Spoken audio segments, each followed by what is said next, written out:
नमस्कार. आता तुम्ही माझे व्हिडिओ बघून मला म्हणत असाल, की तुम्ही असं-असं सांगताय कन्सिल वायरिंगचे तोटे वगैरे, मग तुम्ही काय कन्सिल वायरिंग करताय? कसं आहे ना मित्रांनो, माणूस काम करतो तो पैशासाठीच करतो. आपण जेव्हा पट्टी फिटिंग करतो, हे पट्टी फिटिंग कस्टमरसाठी एकदम स्वस्त पडतं.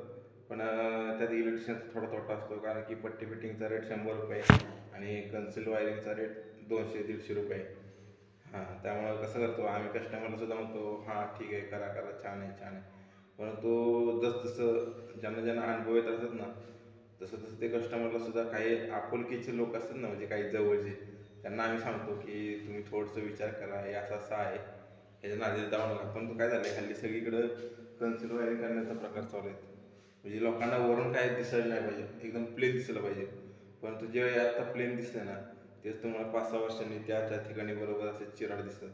आता काही जण म्हणतात, काही आमचे बंधू असतील ते म्हणतात आमच्या नाही चिराड दिसत, तू वरच्यावर पाईप टाकतोयस. पण ते तसं नसतं. एक ना एक दिवस सत्य बाहेर येतंच.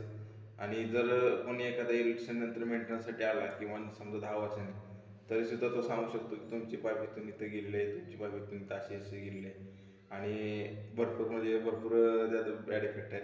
आपण जेव्हा वायरिंग ओढत असतो ना, तेव्हा आपण वायरिंग ओढतो साफ साफ साफ साफ, परंतु काही ठिकाणी वायरवर वायर चढून ती वायर एकमेकांच्या वरून इन्सुलेशन काढून पुढे गेलेली असते.